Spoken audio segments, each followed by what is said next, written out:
End of the week edition of lcpioneers.com live, presented by PioStream, as we are with you 4 days a week, Tuesday through Friday, 11:30 a.m. Pacific time on Facebook Live. You can simply bookmark lcpioneers.com/live or watch us on demand on our YouTube channel, youtube.com/lcpios, as we keep you connected with student athletes, coaches, members of the Lewis and Clark College community, and our alumni base as well.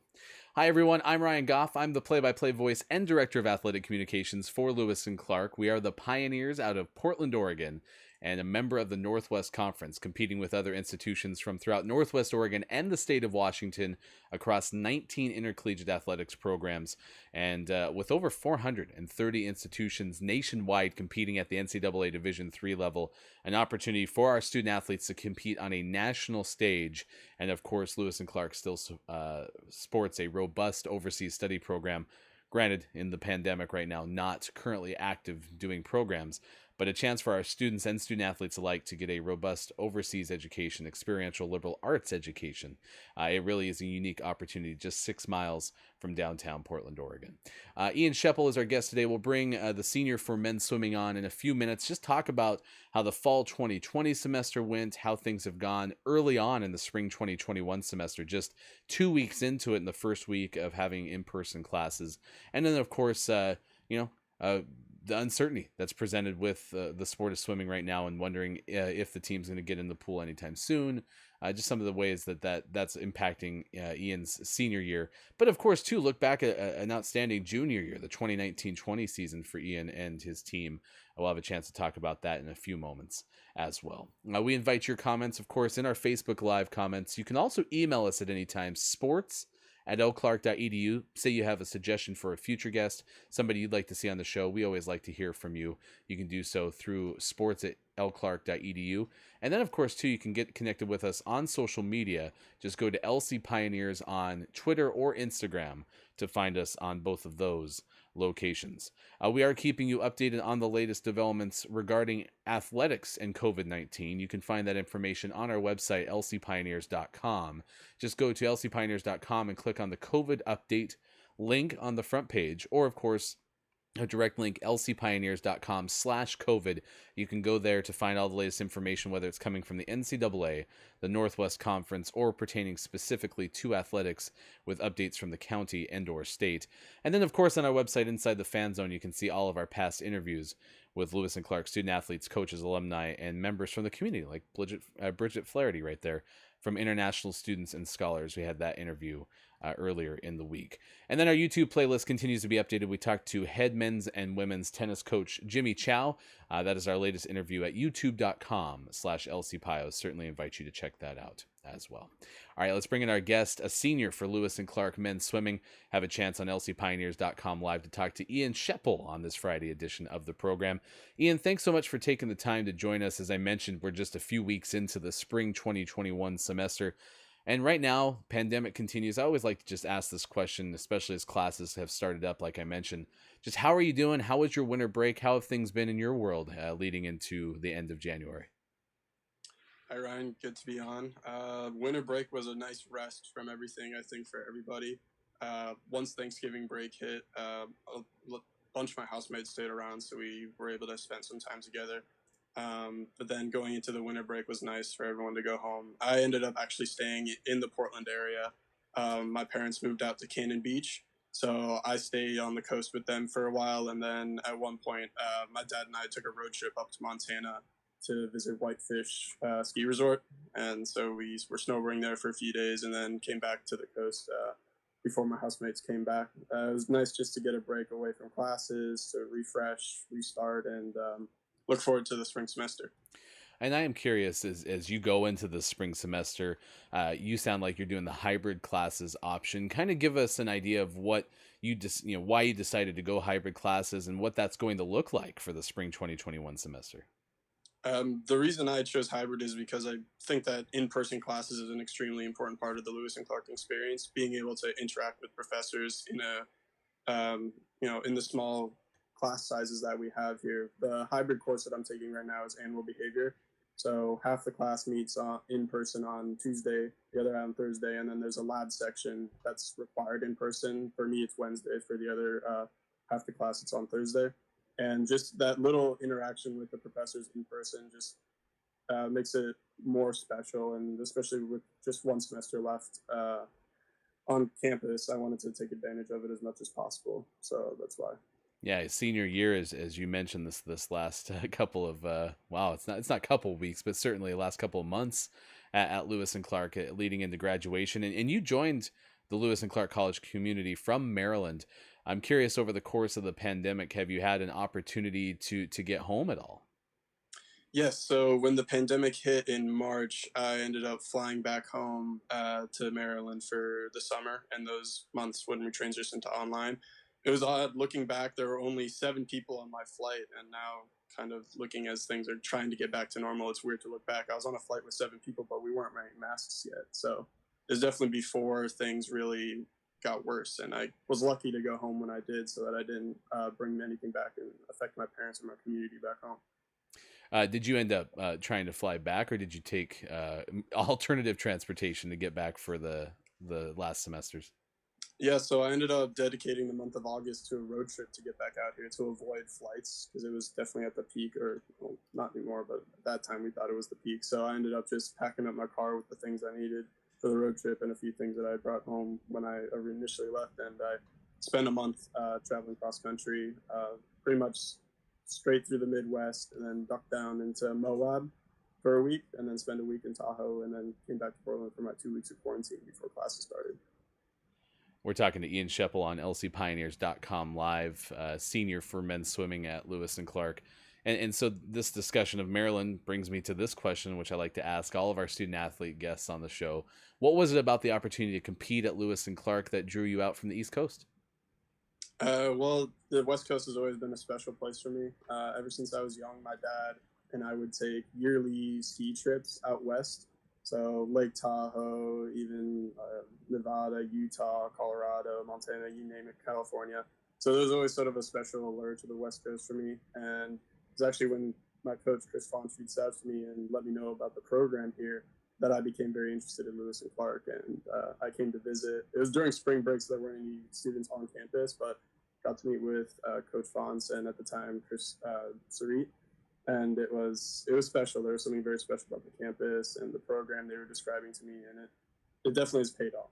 Everything's paid off since coming here. So, you have access to Portland, right? And then you also have this campus that's acred and well away from the city, but close enough. When you describe this area, the Pacific Northwest, to others who have never had the opportunity to be out here, what are some of the top 2 things that come to mind?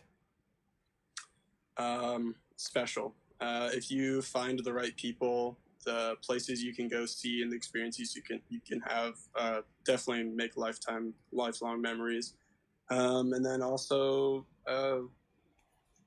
it's not as gloomy as people think it is. I know that's not an adjective or a way to describe it, but honestly, it's not as bad as people think. I personally, growing up outside of DC, I think the weather back there was worse. So for me, it was honestly an upgrade coming out here. And much less snow, I'd imagine, as well.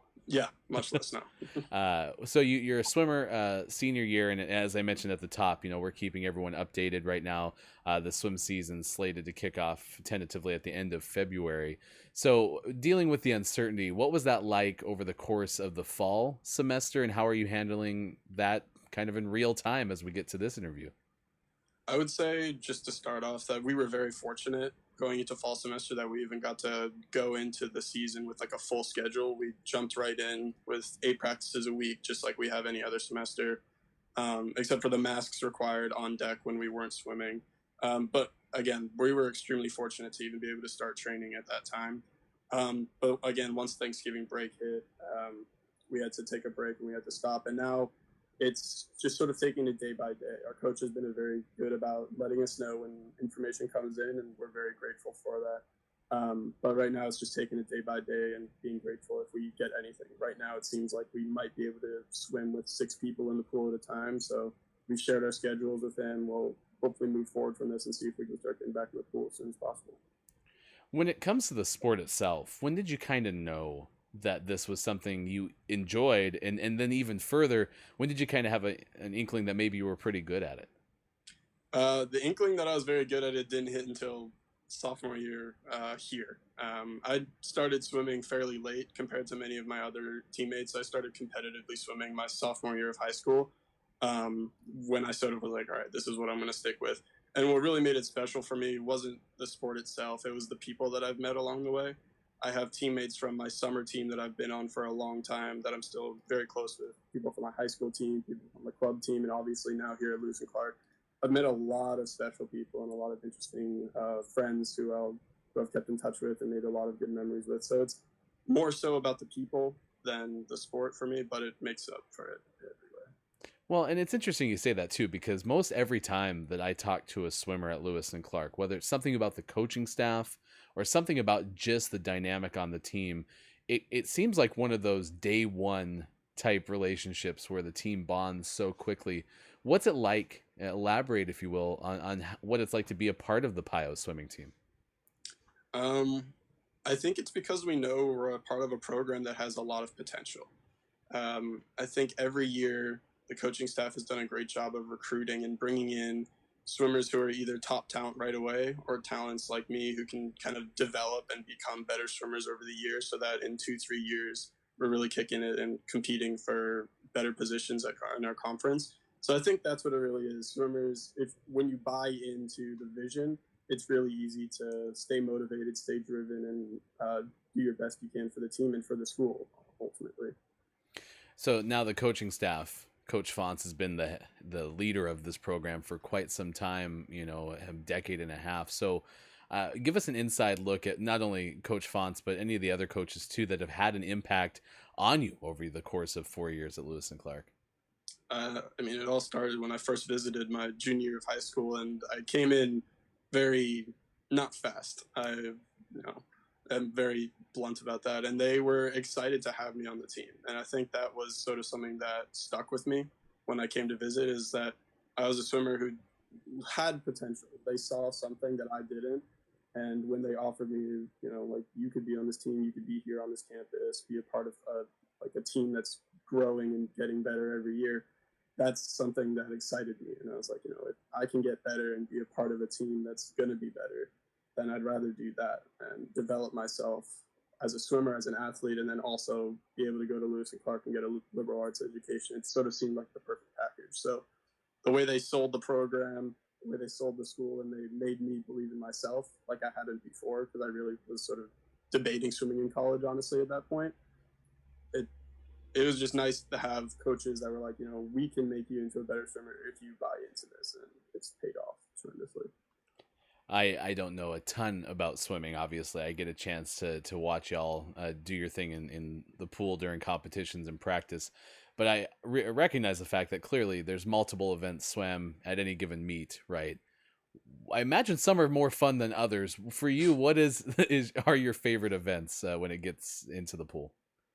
So I'm a backstroker and a freestyler. Never really got a hold of the other ones. Arguably, the most fun is probably the 100 back for me, because when you swim it right, you're spending most of your time underwater just doing dolphin kicks, and that's fun to do. It makes you fast, so it's kind of a win-win. But another sort of fun scenario for me was that my sophomore year, I said that I could swim anything and just throw me in and I'd do it. And at the time, Coach Sarit was like, all right, we're throwing you in the 400 IM. And that's not really a fun event. I think most swimmers would agree with that. And so there I was on the blocks.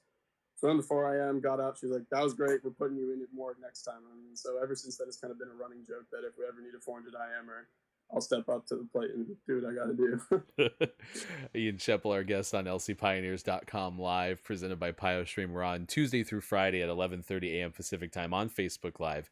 And then if you miss any of our shows, go to lcpioneers.com and click on the fan zone. You can watch all of them on demand. A senior for the swimming program, but an economics and biology major. What was it that kind of pushed you toward those degree programs? So I think, again, this goes to Lewis and Clark and their great plethora of intro courses and majors offered. My freshman year, I took as many intro courses as I could. I came in thinking I'd be a bio major in that, so I sort of started myself on that track. But I was looking into other classes. I tried Intro to IA, Intro to Environmental Studies, and a few other things. And for the environmental studies major, which I was going to pursue, I had to take an economics course. And that Econ 100 course with Professor McCarthy really sort of struck me, and it sort of sparked a new passion for a subject that I hadn't really considered ever before. I thought I'd come and be a bio major, take a few classes on the side. But then when I met with my advisor and I mentioned that I was really into the econ program and the professors and the department as a whole in the class of interest to me, we sketched it out and we made my 4-year plan, and it worked perfectly that I could pull off a double major and still take a few classes outside of the major here and there to keep that liberal arts education. So it was definitely just sort of, I took that one class on a whim because I was pursuing something else, and then it just hit the right nerve, and so here I am now, 4 years later, about to graduate with a double major. I mean, that's a great story, and I imagine that'll stick with you even post Lewis and Clark, is those opportunities, that one moment in time, right? When you look at like specific classes or professors that have had an impact, is there a story that resonates with you there too? Yes. I had my biology advisor, Professor Ken Clifton. I had in my first semester in Bio 141, the intro to bio for the bio major. I had him that semester. We clicked really well. I really enjoyed his class. Obviously, it was sort of like the lecture style, the bigger class, but we were still able to connect very well over that. And I have not had a class with him since then. And then this semester, I mean, maybe because of the pandemic, no abroad trips and all that. I had him last semester for marine bio, and I'm having him this semester in manual behavior. So it's fun to have a professor my freshman year when I was just coming in, not really knowing what I was doing, and now having him for my last 2 semesters here. It's fun to share old memories. When I'm emailing him, sometimes it'll be reference to something from freshman year, and it's fun to have that connection and know that because I'm at a school where the departments are very close with their students, it's nice to have a professor who recognizes you and can have a nice chat with whenever you need to. Well, and that's one of the things that I really like about Lewis and Clark, whether it's with coaches or professors or any other staff or faculty members. There seems to be some genuine relationships that are built. And I'm curious, one thing that I remember you telling me through some of the questionnaires that we do over the summer is that you coach in the summertime. Is that youth coaching kind of what got you into that? So I coach for my summer swim team, the Little Falls Penguins. I've been coaching for them for forever, pretty much. Ever since I got my lifeguarding certification, I was involved with with the pre-team coaches, which is developing young swimmers around the ages of 2 or 3 to 4. And then sort of because I was very involved with the team, very involved with the community there, it slowly uh, moved up the ranks, and I ended up being an assistant head coach there for 3 years. And it was just it's a very special. I have a lot of memories at that place. It was what got me into swimming in the first place. I began swimming on the team there when I was 9 years old, when I was still playing soccer and messing around with other sports. But when I stopped playing those other sports, Little Falls was always there, and I was like, maybe I can actually do better at swimming during the summer. So I started club swimming.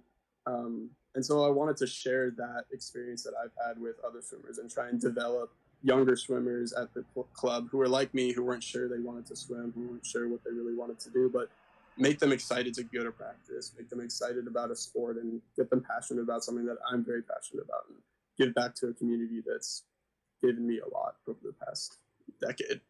Wow. And to think now, last semester of senior year, it's been a crazy ride. I'm sure I'm gonna give you as positive vibes as I can in hopes that everything works out so that you'll see the pool in competition during your last semester at Lewis and Clark. But what I can tell you is thank you for all that you've done for our community, and it sounds like even beyond with the description of your coaching in the summertime. Ian Shepel, thank you so much for your time today and for all you brought Lewis and Clark. Thank you. Appreciate it. That's Ian Shepel joining us on lcpioneers.com live.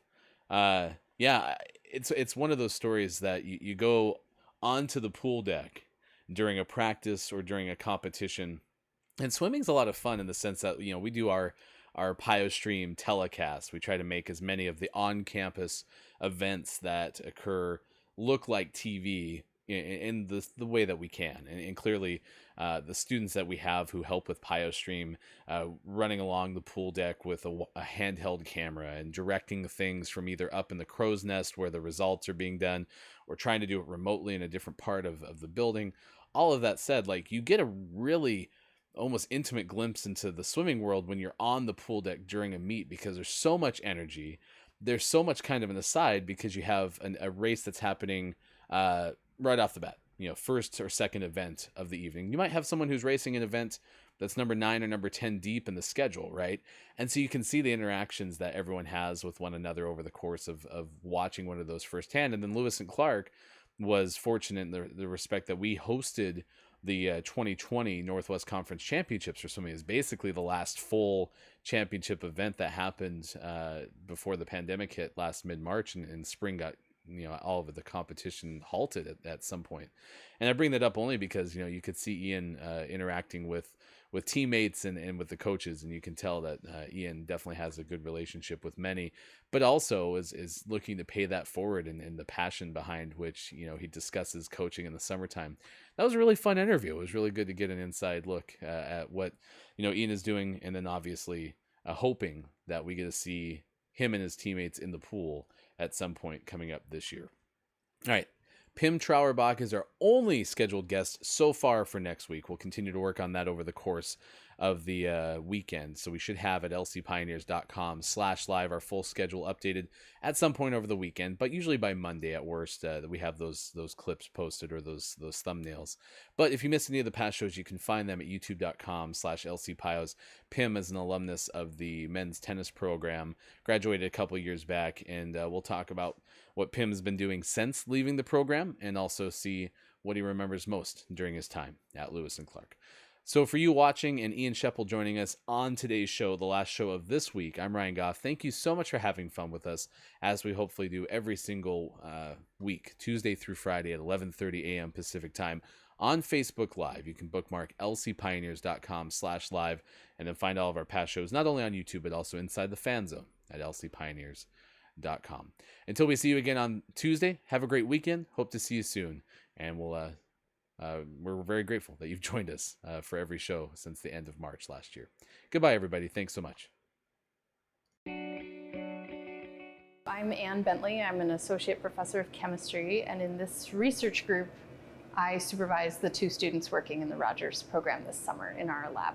The brown bag experience is a good chance for students to get experience presenting their work that they've done in the lab, especially to an audience that's not technical. What's intriguing about the brown bag experience is it incorporates all of the Rogers program. So I'm able to hear people in the psychology department and what research they're doing, but it also gives us the opportunity to share our research with the greater science community at Lewis and Clark. And for incoming students, the summer program is really beneficial for getting opportunity in research. So I've had the opportunity for research in the past, but other students may not have the same opportunities. So it's nice to work in a professional lab setting and potentially have the opportunity to publish a paper, which looks really good moving on into doing professional research out in the field. The students grow a lot during the summer in their ability to learn the techniques and apply the techniques and suggest their own ideas for what could come next and interpret their data. It's just a big, usually if they haven't done research before, they learn a lot in that short period of time.